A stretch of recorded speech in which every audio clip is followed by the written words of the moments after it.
कि कौशी के घर पे आग लग जाती है। माँ बाप भी उसको घर से बाहर निकाल देते हैं। वो दर बदर ठोकरे खाता है, जहाँ उसको मिनेरू नाम की एक लड़की मिलती है जो उसको एक डोमेट्री में लेके जाती है। वहाँ उसको डोम मदर का काम मिलता है एंड उसकी मुलाकात वहाँ अटीना से होती है। अटीना एक लड़की थी जिसने कभी मेल टच को फील नहीं किया था। अटीना देख पा रही थी कि एक यंग चाइल्ड आ चुका है, तब भी लोग आधे नेक्ड कपड़े पहनते हैं, तो वो सोच लेती है कि अब से वो इमेच्योर बिहेवियर नहीं सहेगी। तो ये होने वाला है मदर्स ऑफ द गॉडेस का एपिसोड नंबर 2। अगर तुमने इसका फर्स्ट एपिसोड नहीं देखा है तो उसको भी जरूर चेकआउट करना। अब बढ़ते हैं कहानी की ओर, जहाँ अपना प्रोटैगनिस्ट अपने बिस्तर पे सोता है। वो सोते हुए मिनेरू को थैंक्स कहता है बिकॉज उसी की बदौलत उसको ये जॉब मिली। दूसरी तरफ मिनेरू एक्सपेरिमेंट कर रही थी, जहाँ उसने एक तगड़ा फॉर्मूला निकाला है। फ्री भी अपने प्रोटैगनिस्ट के लिए एक कॉस्प्ले ड्रेस बनाती है जो वो उसको पहनाने वाली है। तभी अपना प्रोटैगनिस्ट फील कर पा रहा है कि उसको ऊपर से आवाजें आ रही हैं, वो सो नहीं पा रहा। वो देखता है कि ऊपर कोई ना कोई ढक ढक ढक कुछ कर रहा है, क्या हो रहा है ऊपर। तभी वो देख पा रहा है कि सीलिंग टूट चुकी है, जहाँ पे जो क्रिया सेंस है वो आधी बाहर आ चुकी है। एंड तभी वो उससे कहती है कि 1 मिनट रुको, मैं नीचे की तरफ आती हूँ। प्रोटैगनिस्ट उसको पकड़ने जैसे ही आगे आता है तभी गाइस वो उसके मुंह पे कूद जाती है। एंड तुम समझ ही जाओ क्या क्या होता है, मुझे बताने की जरूरत नहीं। तभी प्रोटैगनिस्ट देखता है कि क्रिया के साथ एक मांगा बुक भी गिरी है। जैसे ही वो उसको पकड़ने आता है तभी क्रिया उससे छीन लेती है। प्रोटैगनिस्ट उस बुक को देख लेता है और वो एक सूजो मांगा थी।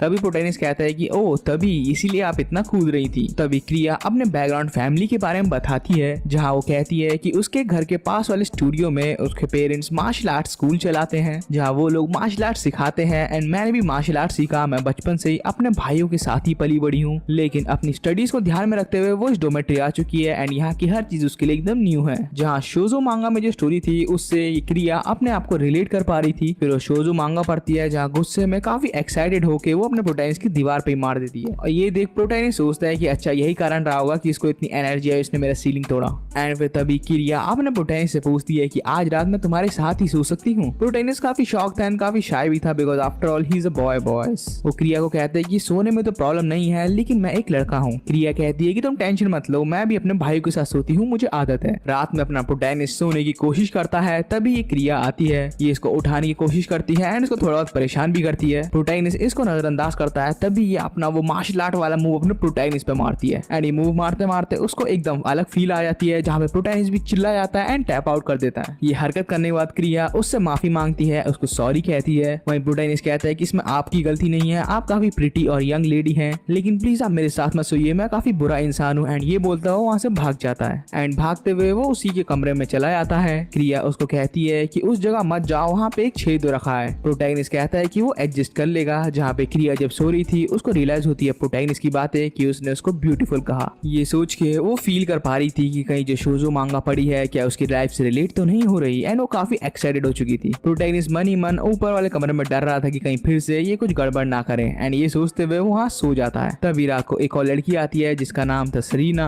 प्रोटैगनिस्ट नींद में होता है, जहाँ सरीना उसको कहती है कि मैं सीलिंग तुम्हारे लिए ठीक कर सकती हूँ। प्रोटैगनिस्ट नींद में कहता है कि हाँ ठीक है जैसा भी है, लेकिन फिर तुम्हें मेरा गुलाम बनना होगा। प्रोटैगनिस्ट भी नींद में होता है, वो उसकी बात एक्सेप्ट कर लेता है। जहाँ फिर जो सरीना होती है वो लिटरली अपने प्रोटैगनिस्ट को किस कर देती है। एंड प्रोटैगनिस्ट की आंखें ऐसी धीरे से खुलती हैं, वो देख पा रहा था कि सरीना एकदम एंजल जैसी दिख रही है। अगले ही सुबह क्रिया अपने प्रोटैगनिस्ट को काफी अप्रिशिएट करती है कि तुमने सीलिंग ठीक कर दी, पूरा घर तुमने चकाचक कर दिया। प्रोटैगनिस्ट हैरान था कि भाई मैंने तो नहीं किया, ये सब कौन करके चला गया, मुझे खुद नहीं पता। तभी उसको रात का सीन याद आता है जब सरीना ने उसको किस किया था। वहीं दूसरी तरफ जो सरीना है वो ऊपर बैठी हुई है। अब अपना प्रोटैगनिस्ट किचन में जाके उन सब के लिए खाना बनाता है, जहाँ पे अटीना उससे मिलती है। अटीना उससे कहती है क्या तुम हमारे लिए भी खाना बना रहे हो? हाँ मैं आप सभी के लिए खाना बना रहा हूँ, क्योंकि यही एक डोम मदर का काम है, मेरा काम है कि आप सबकी टेक केयर करूँ। तभी बाकी गर्ल्स भी नीचे फ्लोर पे आ जाती है ये देखने की अपने प्रोटैगनिस्ट ने क्या बनाया है खाने में। एंड फिर हमें दिखाया जाता है कि मिनेरू ने थोड़े वापस से नेट कपड़े पहने हैं, जिसको रोकने के लिए अपनी अतीना वापस से उस डिवाइस को पकड़ के उसको रोकने की कोशिश करती है। सारी लड़कियां आ चुकी थी, जहाँ वो सब टेबल पे होते हैं। एंड फिर प्रोटैगनिस्ट से पूछते हैं कि तुमने क्या बनाया है? मैंने बहुत ही डिलीशियस सूप और टोस्टेड ब्रेड बनाई है। उसका खाना इतना टेस्टी बना था कि मिनेरू उसको कहती है कि मैंने तुम्हारे लिए खुशी में एक एक्सपेरिमेंट तैयार किया है। फिर ये कहती है कि मैंने तुम्हारे लिए खुशी में एक कॉस्ट्यूम भी डिजाइन किया है। एंड हमें दिखाया जाता है कि ये सब देख के प्रोटैगनिस्ट की हालत खराब हो चुकी थी, बिकॉज उसको पता चल चुका था कि ये लोग बस अपना एक्सपेरिमेंट कर रहे हैं। दूसरी तरफ जो अथीना थी वो ये सब देख के काफी शॉक थी कि ये तो अभी अभी आया हुआ लड़का है, ये लोग इतना घुल मिल कैसे पा रहे हैं इसके साथ। जरूर जब मैं यहाँ नहीं थी, मेरी एब्सेंस में कुछ ना कुछ तो गलत यहाँ पे हुआ है, मुझे पता लगाना होगा। उसका खाना इतना डिलीशियस था कि सरीना अपने प्रोटैगनिस्ट को कहती है कि आज का डिनर भी तुम बनाओगे। एंड वो लोग साथ ही साथ उसको कहते हैं कि वो रहा हमारा पिगी बैंक, बैंक तुम्हें अगर और पैसे चाहिए होंगे तो तुम वहाँ से ले सकते हो। दूसरी तरफ अथीना सोचती है कि इन लोगों ने इतनी जल्दी इस पे इतना भरोसा कैसे कर लिया कि ये लोग अपने पैसे भी इसको देने के लिए तैयार हैं। तभी अपना प्रोटैगनिस्ट उनके लिए शॉपिंग करने जाने वाला था, जहाँ अथीना उसको रोक कहती है कि मैं भी तुम्हारे साथ चलूंगी। अगले ही सीन हम लोग देख पा रहे हैं कि प्रोटैगनिस्ट एंड अथीना दोनों ही छुप छुप के बाहर आते हैं, बिकॉज अथीना को काफी प्रॉब्लम थी लड़कों से बात करने में और मिलने में, तो वो मास्क लगा लेती है। तभी ये लोग चलते हैं एंड डायरेक्टली इनके सामने लड़के आ जाते हैं। लड़कों को देख अथीना पीछे अपने प्रोटैगनिस्ट की तरफ भागती है एंड वो रियलाइज करती है कि ये भी तो एक लड़का है, जहाँ पे वो और दूर भाग जाती है। एंड फिर ये लोग जैसे तैसे करके उस सुपरमार्ट के अंदर घुस के शॉपिंग करके आ जाते हैं। तब प्रोटैगनिस्ट फिर अथीना की तारीफ करता है, जहाँ वो कहता है कि मुझे तुम्हारी हेल्प करने में काफी अच्छा लगेगा क्योंकि तुमने भी मेरी परसों हेल्प करी। अथीना कहती है कि ये चाले तुम डोमेट्री के बाकी लड़कियों पे इस्तेमाल कर सकते हो लेकिन मुझ पे नहीं। तभी ये बोल के अथीना जैसी आगे जाती है वो देख पा रही थी कि वो 2 लड़कों से टकरा चुकी है। उसकी नाक से ब्लीडिंग ना आए इसलिए अपनी नाक को दबा लेती है एंड प्रोटैगनिस्ट ये सिचुएशन संभालते हुए प्रोटैगनिस्ट वहाँ आके सिचुएशन संभालता है, उन लड़कों के पास आके अथीना को एक हाथ से पकड़कर भाग जाता है। एंड अगले सीन हम लोग देख पा रहे हैं कि वो दोनों के दोनों एक साइबर कैफे आए हैं, जहाँ प्रोटैगनिस्ट उससे माफी मांगता है कि मुझे माफ कर दीजिए, मैंने आपको ऐसे उठा के यहाँ पे लाया हूँ, मेरी गलती नहीं थी, मैं बस आपको बचाना चाहता था। ये बातें सुन अथीना कहती है कि मुझे तुम्हारी किसी भी बात से कोई प्रॉब्लम नहीं है, क्या तुम मुझे बिग सिस एक बार और बोल सकते हो। प्रोटैगनिस्ट बार बार उसको बिग सिस कहता है। उसको बिग सिस सुनते ही एकदम ऑर्गेज़म सा आ रहा था।